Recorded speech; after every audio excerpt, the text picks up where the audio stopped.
Bonjour et bienvenue sur cette nouvelle leçon de GeoGebra.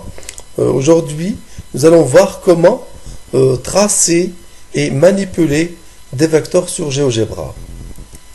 Alors, pour tracer un vecteur sur GeoGebra, c'est simple, il suffit d'utiliser la commande vecteur, de marquer premièrement l'origine du vecteur, ensuite son extrémité. Et vous obtenez un vecteur d'origine A et d'extrémité B. Nous allons voir maintenant comment tracer un vecteur collinéaire à U. C'est-à-dire qu'il s'écrit sous la forme d'un scalaire fois U. C'est-à-dire qu'il s'écrit sous la forme alpha fois U. Exemple 2 fois U, 3 fois U, etc. Alors, on introduit un scalaire alpha.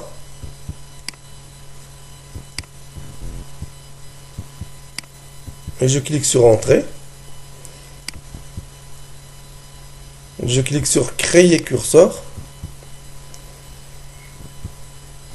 Et je tape ici le nom du nouveau vecteur, V égale alpha.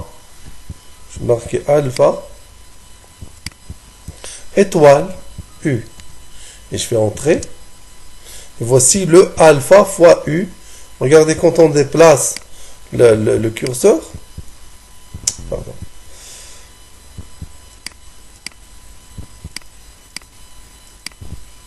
Regardez quand on déplace le curseur, le vecteur V change parce que V c'est égal à alpha fois U.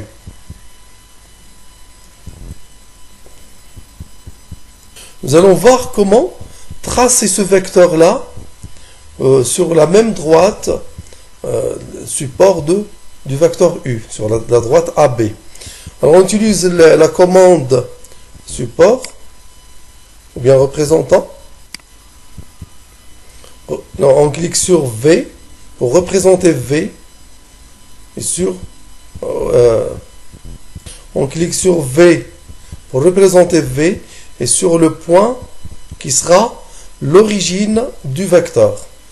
Je clique sur V, je clique sur A et voici un représentant du vecteur V. C'est égal au vecteur V. Je vais modifier le style de ce nouveau vecteur. Propriété. Couleur, je vais le tracer en rouge. Le style, je vais augmenter l'épaisseur.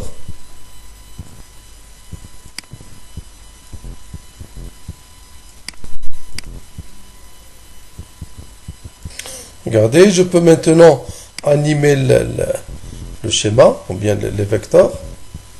Et je peux utiliser une animation automatique. Je fais bouton droit, animer. Regardez.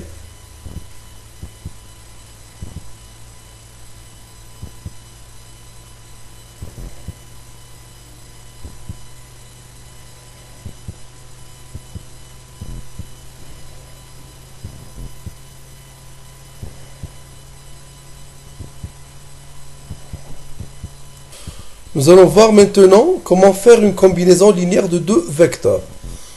Je vais supprimer ce contenu-là.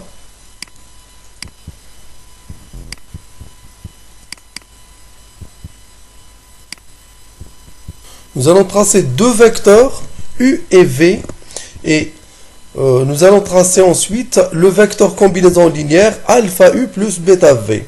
Alors je dois introduire le deuxième scalaire bêta. Et je peux déplacer ces curseurs-là. Regardez, ça ne se déplace pas, mais j'utilise bouton droit. Je décoche objet fixe pour que l'objet ne soit pas fixe. Je peux le déplacer. Je fais la même chose pour le premier objet, afin de pouvoir les déplacer librement. Alors, je trace maintenant deux vecteurs. Je trace un vecteur U et un autre vecteur V. Nous allons voir maintenant comment tracer le vecteur alpha U plus bêta V. Je trace premièrement le vecteur alpha U. Je vais le nommer U', égale alpha étoile U. Voici le vecteur alpha étoile U.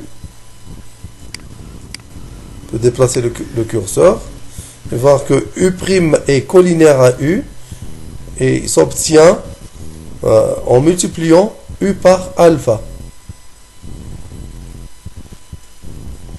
Je trace le deuxième vecteur V' qui est égal à bêta étoile V.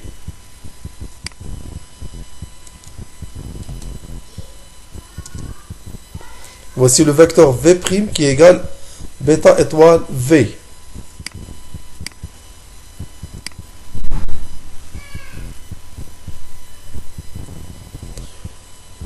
Alors je trace ensuite un représentant de U' qui a pour origine A. J'utilise la commande représentant de U' et qui a pour origine A. Et ensuite un représentant de V' qui a pour origine B. Et je peux masquer maintenant ces deux, U' et V' parce que j'en aurai pas besoin. Je peux les masquer. Je clique sur afficher objet. Je décoche si vous voulez afficher objet. Et la même chose pour le deuxième vecteur. Les deux vecteurs ne sont pas supprimés. Les voici U' et V'. Mais seulement ils sont cachés. Je peux les montrer. Par exemple, je vais ici, bouton droit, et je clique sur afficher l'objet. Le voici. Le deuxième aussi, afficher l'objet. Voilà. Et je peux les décocher afficher objet pour les masquer. Vous voyez, quand je crée un objet quelconque, GeoGebra attribue un nom automatiquement.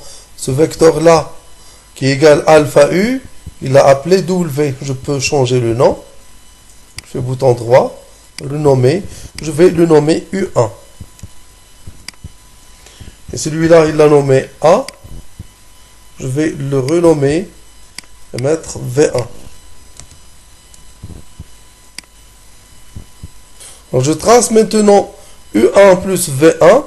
Je tape ici le nom du vecteur qui sera somme des deux. Je le nomme par exemple W. Égale U1 plus V1. Et voici le vecteur U1 plus V1.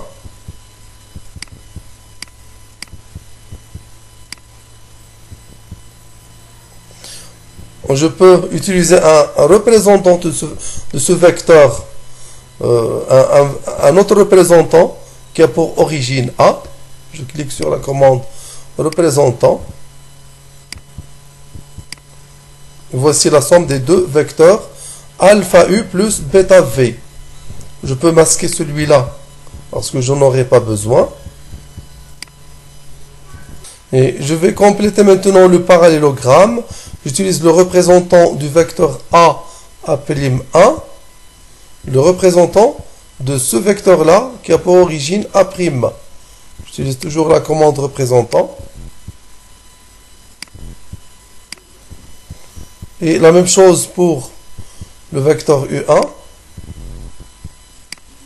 Et je complète maintenant le parallélogramme. Et le vecteur qu'on obtient ici, c'est le vecteur U1 plus V1. Je peux animer le schéma.